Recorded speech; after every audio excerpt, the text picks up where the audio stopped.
This is going to be one of the most, if you miss the next 2 sessions, somebody didn't hear clearly what I said. What I said before is if your movie is a Hollywood movie, and if it's not in profit before you go in theaters, you don't understand some of the back end of the film industry. Now, if you don't understand what that means, you need to know more, and you need to talk to people like Sam Haskell and Devon Franklin and everybody else. And you need, if you want to make a great movie, you know, this wonderful Michael Scott, I knew him when he bought me lunch. No, I think I bought you lunch at Denny's. We've known each other for a long time. But I'm so proud of PureFlix that after their last win at the Movie Guide Awards, I sent David and Michael a note and said, I love you guys. I just love PureFlix because they're doing great Hollywood movies. They're going to get bigger. I'm waiting for them to get $13 billion. When they get $13 billion, I can pass on to glory. I don't want any part of it. Okay, I'm a ministry. Ministry means service. Devon and everybody who spoke talked about service. Now, there's a movie tomorrow. I can't remember what time it is. Is it 10 o'clock? The movie at 10 o'clock? Is the movie at 10 o'clock, Mully? 11 a.m. Where is it screening? Who knows where Mully's screening? Anyway, Mully was submitted as a script to the Kairos Prize, and we actually analyzed Mully, and it's become a very good movie, and it's screening tomorrow. And it's set in Kenya about a man who was down and out, and just, it's an incredible story of overcoming. So you got to go watch it tomorrow, 11, Canary, 3 and 4. Now I want to introduce one of my favorite people, Michael Scott, and one of the people he says I should know, Greg Goodrow, who's just doing great work. Their streaming is doing great. Everything they do is doing great. They are men of excellence. Fill up the room and welcome Michael Scott and Greg. God bless you guys. Thanks, sir. Thank you, sir. Well, thank you. Is this on? Yeah, there we go. Well, we're so happy to be here at NRB and just to get a chance to speak with you. It's a small crowd. I want you guys to feel friendly. Why don't you guys, you can come forward, fill in up here. We can make it a little bit more intimate if you want. Just like a church. Bite. That's right, just like a church. Come forward. And get in here. Maybe we'll have a few that will trickle in the back. Well, this first slide here, I want to let you know this is not a true slide. I'm not the CEO of PureFlix. I actually run a little paper company in Scranton, Pennsylvania called Dunder Mifflin. So, you know, I got two kind of alter egos here going on. The real Michael Scott. Yes. And you know, for those of you that don't know it, go watch The Office, and next year you'll find this funny. Well, today we want to talk a little bit about content distribution and marketing. I think it is one of the fundamental things that we as filmmakers need to understand. Whatever aspect you are in this, distribution's key. You can make a great film, but without understanding the distribution and marketing side, you've really made a home video that your family will love and you will love no matter what you spend on it. So really understanding how that works, what's happening in the industry is really crucial to making a successful film that ultimately is going to impact lives around the world, and it ultimately is going to generate revenue because it costs money to make these things. And if you can't find a way to make it cash flow positive, you're probably not going to make too many of them. And if you're super rich, let me know and I'll talk to you afterwards. And you don't care about the money side. But with that, I think what's key is we're seeing is the traditional distribution model is in a massive shift, a paradigm shift across the board. And we're going to really talk about that today. I think there's a big dilemma going on with the content producers overall. Do I go for a wide-scale theatrical distribution type model, or do I dip my toe in the water in a low-cost, maybe YouTube form or something really small to see what's going on? And I think those are some of the key things that we'll try to unlock today in this short session and kind of go from that. And Greg's going to hit a little bit on the marketing side and what you're going to be talking Yeah, absolutely. The change, one of the things that's changing is it's no longer just about an event, a launch, a new movie release. We all focus around that. There's a lot of drive and advertising to it. There's a party usually. It's an event. The thing in the new distribution beyond theatrical in the streaming world is it's an ongoing conversation with the customer. And that ongoing conversation starts way early in the process via email, tweet. You heard, for those of you here at the last session, a great primer on social media. That conversation starts very early in social media and then carries on through. And it's much more of a relationship rather than a pitch when it comes to marketing nowadays.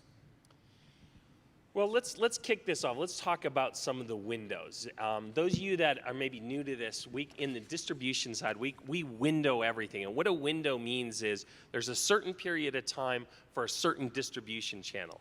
Typically, the traditional model is it goes theatrical for 90 days, then it goes to DVD for 120 days. In that same DVD windows, there's VOD as well, video on demand. Then it goes to your pay TV window, or SVOD windows, such as your Netflixes or HBOs, and then on to free TV and stuff like that. But there's a massive shift right now going on inside the industry, and it's really a digital disruption. These windows that have been very traditional in how the revenue flows and what's going on are dramatically changing. We're seeing pre-theatrical things such as Fathom Event or movies going to churches first. We're seeing also day and date theatrical VOD. It's a very popular thing that we're seeing right now where a movie will end up in theaters and then go on VOD, video on demand, or what we would call transactional video on demand. That's not streaming. What that means is you pay $4.99, $2.99, $5.99 to watch a movie for a 24-hour period or one watch or whatever it is. And so we're seeing that they'll go theatrically and VOD at the same time. Typically, those theatrical footprints on those movies that do that are about 50 screens. There's a reason. Why don't we see wide theatrical distribution and VOD at the same time? Well, the theaters are resisting against that. You're seeing that the theaters want to protect that window, so there's only a handful of theaters in the country that will allow you to go theatrical and VOD. Well, why not just do VOD instead of theatrical? One of the things is in the revenue models is if you hit so many screens, it triggers some VOD deals that will pay out more lucrative on you. But this model, I think, is an interesting model, but typically it's driven in films that are cast-driven. They got some sort of A-lister in them, and they can advertise that A-lister on the VOD platform, whoever it might be, and that's what's really driving these things. These small movies that typically go theatrically and VOD at the same time without a cast do not perform well, or they can't really find the VOD distribution footprint that they need to be successful. So it's understanding that this is typically in cast-driven models. You'll see this model going where it may not be ripe for a 3,000 screen release, but we got a great cast or a great one name that's really good that we can sell this movie from here. You're also seeing the windows. You're seeing digital now VOD start before DVD. There's a lot of shifts there. You're seeing things like Netflix saying, I want this to go to SVOD first, and I want it for worldwide rights and distribution. And that's definitely upsetting everybody, because then the DVD players sometimes say, well, we don't want it, or the VOD players, the transactional video, said, we don't want that film. So you got to really navigate the windows very carefully, because if you go out of order or you choose the wrong window first, you may be not able to take other revenue streams in payment, get on those platforms, or you may lose revenue in them because one has already gone first. So you got to really understand where you're going and what you're doing and have good guidance in that. You know, these are great things to talk together if you're a content maker with your distributor or a potential distribution partner to say, what is the best route for my film as these things kind of go forward? I think we're also seeing a big paradigm shift with VOD, where they want to release VOD on the wide theatricals almost day and date with the theatrical. They're talking about a new window. You pay $50. You can watch it like 2 weeks or 17 days after it goes in theaters. So if you want to watch Avengers 17 days later, great. They're talking about figuring out how they can break that down and work that together with the theatrical side of things. You know, the change is really being driven not by the business at the top level. That's how it got established. It's being driven now by the demand of the consumer. How many here have used Uber or Lyft? Yep, right? Taxis were the old window for how you got from one place to another. Your Uber and Lyft is the streaming and the new technologies that are forcing these changes to come through. It's really an interesting thing to struggle with and figure your way through. But if you don't take your eye off the consumer, you can be sure that you won't follow the trend properly. And that's what Hollywood's fighting, is the consumer right. Do we need to protect our windows? Everybody's in the different points of the distribution, and they're fighting this natural shift. Eventually, it's going to shift. You're probably going to see all these windows collapse, and it's going to be released nationwide on every platform day and date. When is that in the future? I don't know. Could that be in a year from now? Could it be in 10 years from now? I think at some point that's what you're going to see. The consumer wants to get it where they want, when they want, at any time they want, on any device they want. And I think that's coming in the future. It's not there yet. And so now you got to understand some of these windows to be educated to make sure you maximize your streams of payment. I think this next slide, we're going to talk about this slide here, I think is particularly interesting. DVDs versus streaming. We saw $8.42 billion in DVD and $6.62 billion in streaming revenue that came in last year. Streaming hasn't made DVDs obsolete yet by any means. I think that what you'll also see in the thing is faith-based content typically performs much better on DVD than normal Hollywood or general market content. So we're seeing the digital revenue of the streaming and everything catch up, but it still outperforms a lot on that side. I think the thing it's key to understand here too in the new world here, especially I see a lot of faith films at this event, and what's going on is, what am I making? I think so many of us make passion projects, right? But did you really think about who's going to watch it? Okay? Is it really a wide theatrical that it can really, how many times I've heard this, my movie can do $100 million. I'm like, you made it for $100,000. That's a good investment. If you knew that all the time and every time, this would be an easy job to do. But 1 out of a million does something like that. And so, you got to really examine, who is my market in this? How big of a footprint is it? And can I really get to the numbers I'm talking about? It used to be you could make movies under $1 million, take them theatrically, and they would be very successful in this space. There wasn't a lot of product. The consumer demand in terms of the quality of the project wasn't as high, and therefore they came out. That is changing. This genre between movies that are made between $100,000 and probably $1.5 or $2 million is a very difficult place to make movies in right now. In my opinion, this is a nonprofit venture. I know a lot of you probably like, oh, how, it's a little bit shocking. But the problem is most of these films, not all, but the majority of them, are not big enough to be a wide theatrical distribution. And when you put them directly to VOD or DVD, there's not enough revenue to make it, no matter how good the film is. That's one of the issues. And people say, well, it's a great film. I say the problem is when you go directly to VOD, nobody knows that it's a great film. All they can look at in Walmart or on their service is a 15-second trailer and a DVD box cover, and they have to make their sole decision based on that, whether they buy it. They don't know whether it's a great film. I'd rather spend more money on the artwork than the film because that's what's going to sell it.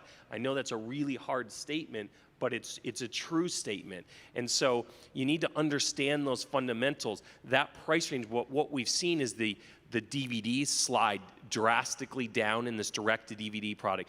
Places like Walmart and other retailers across the board are not as apt to take in DVD product. So there's less places to sell them, which means less revenue and all that. Even the distributors such as us are saying, man, can we even just make back our marketing dollars on a direct-to-DVD product, not alone whether the producer can make any money on it. And so that is something that you guys need to understand. If you're making content, if you're going to make that lower budget content, I recommend you make it for under $100,000. Find maybe some alternative audiences, whether it's YouTube or new innovative platforms, or we might be interested in it from the streaming side of things and stuff like that. But from a business model standpoint, that middle ground is really, really tough.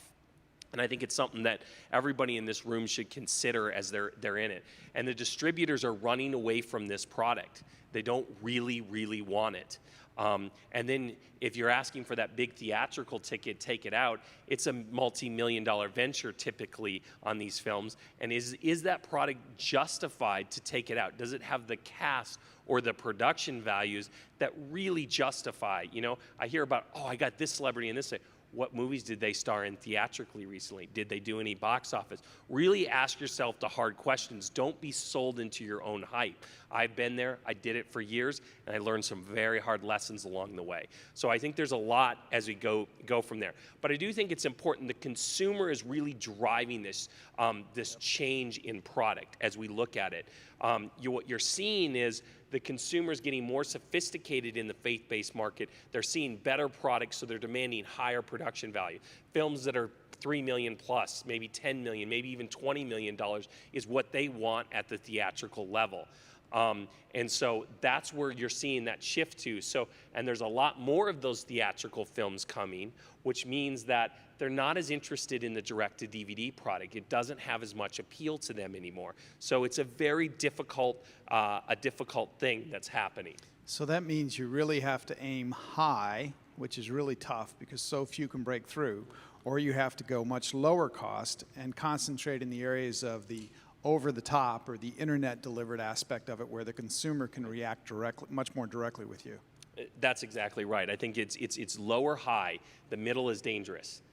If you want to try there, my recommendation is you've figured out all the distribution patterns before you make that movie. You've partnered it with a TV station that says, I'll pay for half the budget of this movie, and you got other tax credits and other things so that you know that your exposure on that film is maybe no more than $100,000 on it. That maybe is a model you can work, but it's very difficult. The TV partner, the streaming partners typically don't want to dive in deep in picking up a large chunk of that revenue as it kind of moves forward in what's happening. I think that this slide here, we'll talk a little bit, is the opposite of the previous slide. It says streaming surpassed DVD, and together they surpassed all the box office. We put this up there because it's interesting. There's a lot of debate. Is streaming bigger or is it not? One, Newsweek says it is, Digital Entertainment Group says it is, or vice versa. And so you're seeing that not only is the content windows shrinking, expanding, and nobody knows what's going on, but they're not even sure from an industry metric standpoint which one's bigger or which one's not. So the point is, though, I think from this is streaming's coming up. Absolutely. Any way you want to look at it, streaming is coming on strong. And you can see how it's challenging DVD, as Michael's already covered, but together they're challenging box office as well. So you can't ignore it. The good news about if you go low in that OTT, internet, streaming space, the rules are different too, and the types of content you can do, right? So there's a different way to think about it in total, not just in market position. And we're going to talk a little bit about that, but you know, everybody thinks movies, movies, movies. There's lots of other forms of content as we'll look at that. But I think also just, you know, some high-level things here. You know, what you're seeing is in the DVD market, this is some interesting statistics. You may want to take out your pen and write them down.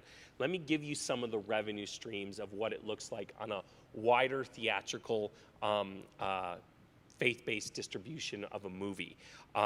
You'll see that streaming revenue accounts for 20 to 30% of box office. So if the box office is 10 million, you'll probably get $2 to $3 million for your streaming, for your SVOD or Netflix pay TV window, HBO. That's what they'll pay for that window. You'll see DVD sales probably be about 50% of box office. So $10 million, you might do $5 million on DVD. You'll see VOD revenue in probably that 15 to 20% of box office. These are the averages that I'm seeing in the larger theatrical windows related to Christian movies. If it is a secular movie, you tend to see the digital revenue, such as the VOD revenue, be higher and the DVDs a lot lower. Streaming will remain the same. As the box offices get lower, maybe in that $1 to $2 million category or down on that side, what you'll typically see is the DVD revenue even shooting up higher into the 70% range. on this. So just to give you a little math of where it kind of sorts out and where it's at, you can kind of run your scenarios from that. Just some things as you take a movie theatrically, you need to be thinking in terms like this. Every screen you go to, you're spending at least $7,000 to $10,000 to make that successful between marketing, cost to get it there. They call it DCPs and in-theater marketing and all that. 7,000 to 10,000 screens. You want to go to 1,000 screens, you're going to spend $7 to $10 million. That's simple math on how that works. I think that with that, as we turn to the next slide, I think, you know, we talk about what's going on in the world. We talk about the Netflixes, the binge watching. You're seeing Netflix pour a ton of money into movies and series, especially on the series side. What they are seeing, it's all about the binge watching. So that means episodic type content, content that's coming again and again, week after week, or in this case, binge, where we put 13 episodes on the platform day one, you watch them, and then 6 months later, a year later, we'll come with another 13. That's where Netflix is going. It's not that they're shutting off the movie pipeline, but that's where they're going to be spending more and more of their money at in this thing. We see it on our platform. People want series. They like movies, but they want series more. It feels more like a TV series. They like getting invested in the characters and what's going on. I think that just a couple little stats here as we're looking through here. I think that story is what we hear. Story, when we make content, it's all about story, story, story. And I believe in story is so important. But in making a faith-based movie, especially one that maybe is more overt than covert, I find that story is important, but message really is the story. You need to understand what your audience wants, okay? If they want a great story and you're making a $2 million movie or a $100,000 movie or a $10 million movie, that's wonderful. But you're going to compete then against, in the story category, against Avengers, Guardian of the Galaxy, Jurassic Park, Manchester by the Sea, whatever the movie is, and they're telling great stories. You may not like them from their content or morals, perspectives, or values, but they are great storytellers. And so what we see is the demographic in the faith. They're seeing those movies as equally as they're seeing faith movies. But the faith movies that are doing really well are typically movies that are driven highly by message. They have a strong point of view on message. They put message first, and then the movies that do well, they organically wrap the story around that message. Can you make that crossover movie? That's what I hear all the time. Is it possible to make it? And I think that it is, but those movies are bigger movies. They're $10 to $20 million production movies tied with an A-list cast that is maybe faith light that can cross over. I think it's very difficult in the lower budget movies. Not many families go to many independent movies in Hollywood or in the Christian market. They're looking for more of that mainstream appeal that has an identifiable cast or whatever it is to really drive that. So you understand that if you're making a movie that doesn't have strong cast, when I say A-listers, whoever that might be, you need to be driving the message. That's what's going to drive them to the theater, not how. You could bank on winning an Oscar, but that's a pretty big gamble. Mm-hmm. I think you got to drive what the consumer really wants in this space. Yeah, it makes sense.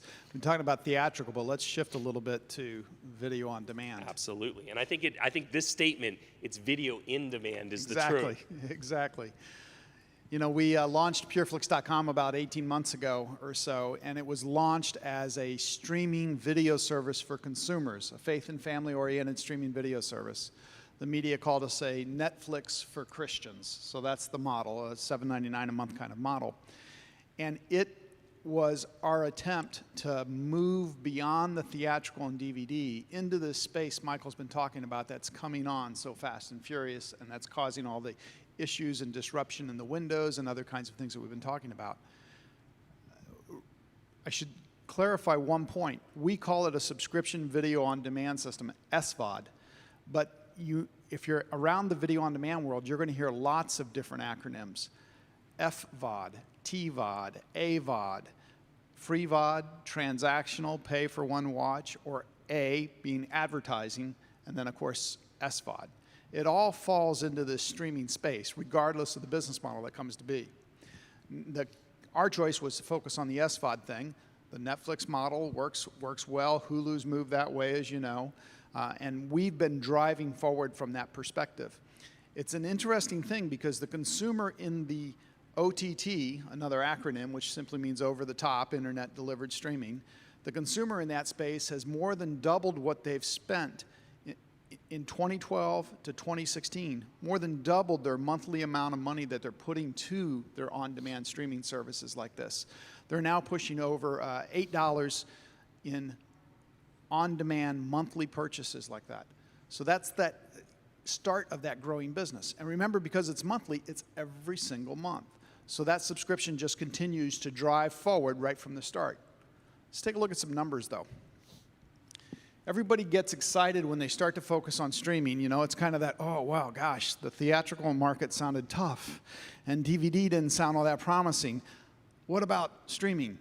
And they get excited about the reports that talk about the global size of the on-demand streaming market. Almost 500 million homes by 2021 or so. Very near term, lots of growth. But if your message and your stories and your market are really more US and Canada centric, you have to pull those numbers back a bit. Netflix, people talk about it as 100 million households. It's 50 million households in the US. It's nothing to sneeze at, right? That's not quite half, but it's a lot. It's 50 million. Amazon Video via Amazon Prime, about 30 million. Hulu, 12 million. Those are the three biggies when it comes to streaming within the US market. Netflix, Amazon, and Hulu. If you go down to the next tier and you look at who is number 4, 5, and 6, there's a big fall off. If you're looking for movies and entertainment type TV programming, you drop down into the HBOs, the Slings, the Showtimes, the CBSs. They're all in that 1 million to 2 million range. So you can imagine if you're targeting a product, a movie, a title you've been working on, you're swinging for the Amazons, you don't hit that, the next bucket is way smaller. And the issue with being way smaller is there's way less dollars to help pay for the content that you're trying to sell to them. And in fact, if you were to put a third bucket on here, and if we constructed that bucket around people in the kind of faith and family space, like PureFlix or a Feelin or a Dove Channel, whoever, it's another step down, right? We're now to the point where we're reaching hundreds of thousands of consumers on a user base. So we've got a good, strong position in this faith and family space. But there are literally dozens of video-on-demand suppliers trying to develop consumer audiences that are in the tens of thousands of space. It really is a tough difference compared to an Amazon market. So just as Michael was saying, you've got to think about how you position your theatrical and your DVD. You got to think about when you go to an SVOD space or a TVOD, FVOD, AVOD, you have to think about what market you're targeting for. Are you really strong enough to make it at that Netflix level? Will an HBO take your product in? Do you need to focus it at an even smaller part of the market? And what I want to say this, though, that third bucket and that second bucket and all the buckets are growing. So we're seeing that gravitation of the customer Absolutely. to that bucket. And as we develop services like PureFlix and other ones out there, Feelings, Dove, I think all of it's going to help to be able to support the content you guys are making. It may take a while to get there, till you get the license fees that you guys need to make product at X, Y, and Z levels. But I think over time, we're going to see that happen, which is going to be a new outlet to create TV content, documentaries, and other type of content besides just film. Yep. You know, you talked about theatrical, and if you're going to be in X number of screens, it's $7,000 to $10,000 a pop. You have to think of, and you boiled it down to a math play, right? And this is, you know, this is our passion story, right? This is our film product, and it's a math calculation. It's true even in the SVOD world. So when you look at the SVOD or any of the on-demand worlds, you have to adjust yourself, your thinking, to the math of that industry. If you're an SVOD subscription service, up and coming 10,000 subs, and you charge $10 a month, well, you do the math, their top line revenue, you can understand that. Before you even approach them, you know what that kind of revenue estimate is. And then you have to realize that they're going to spend, you know, well more than half of that in their operational cost, and then they've got their cost to acquire a customer. Anyone know what it costs to acquire a typical SVOD customer nowadays for most of these services? It's typically in the $20 to $50 range to get a customer to give it a try in the on-demand business. So they've got all these costs in this on-demand world that you have to play off in your mind against before you're able to put forth a business proposition that's going to make sense.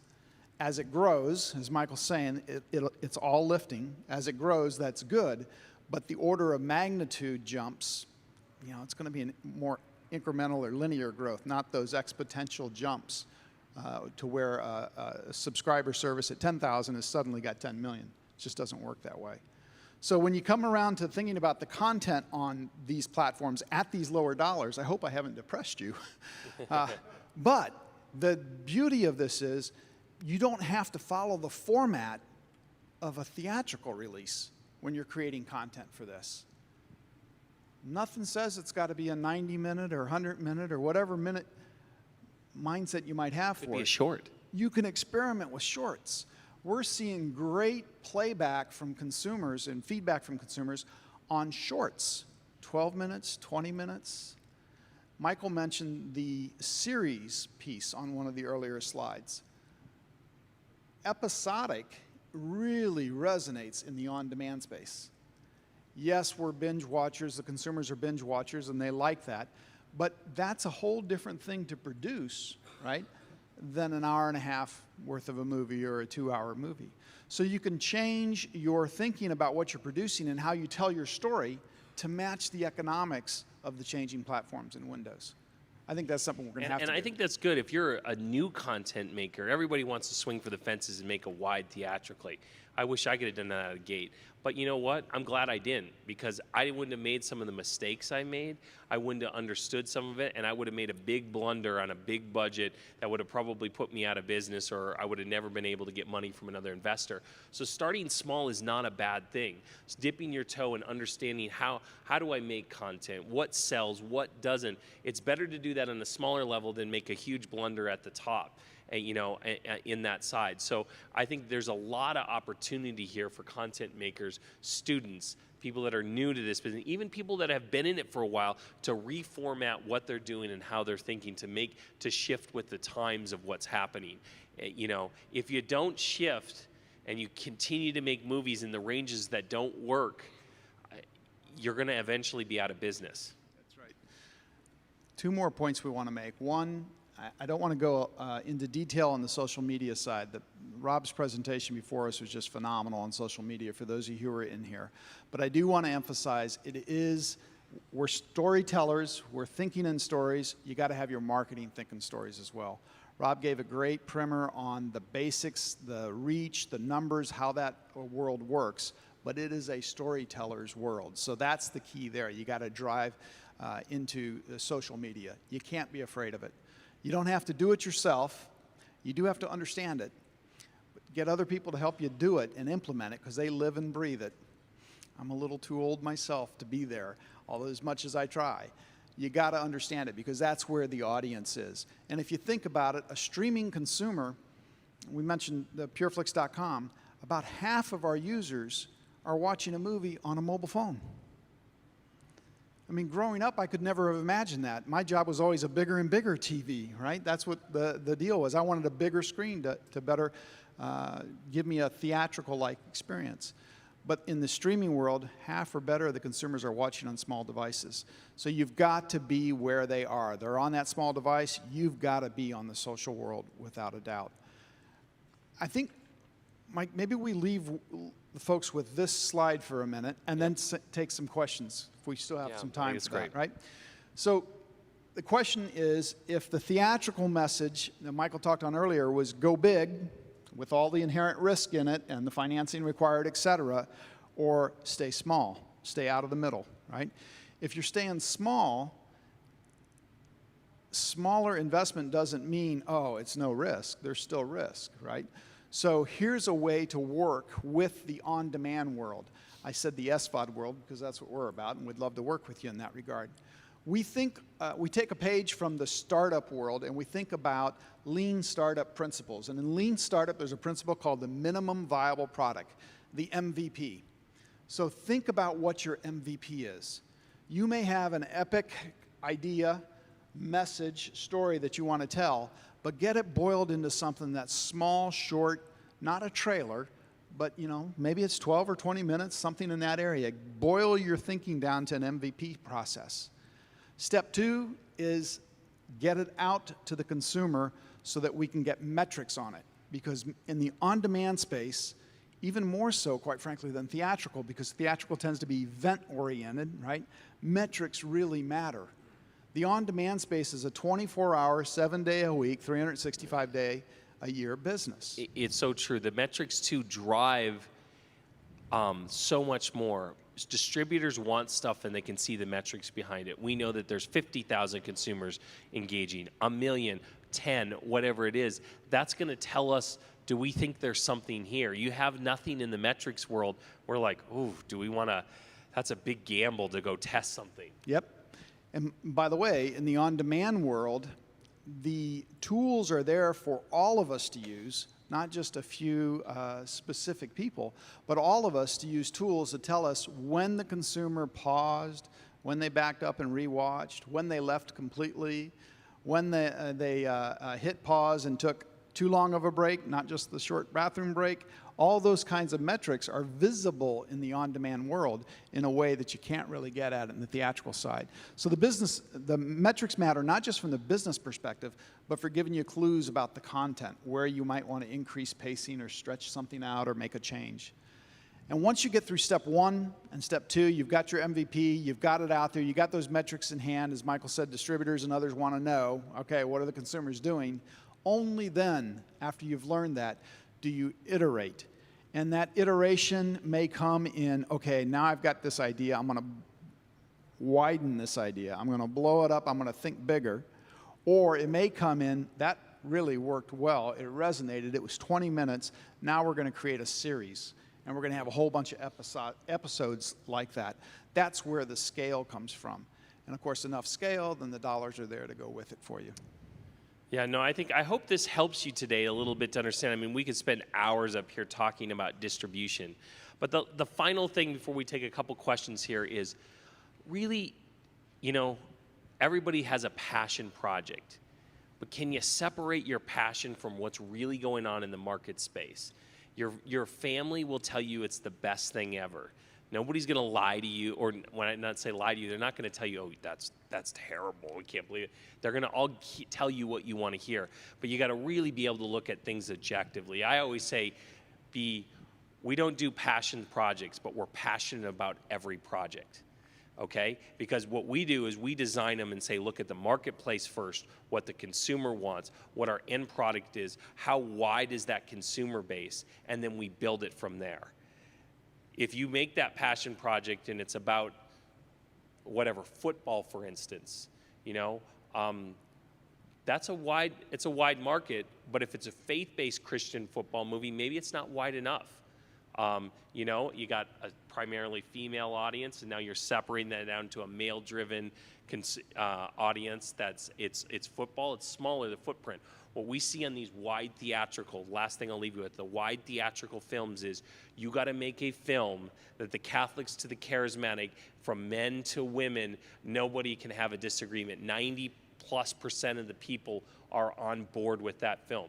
As soon as you start taking theological issues or anything that might be divisive and you start taking slivers of that, forget it. The film's over.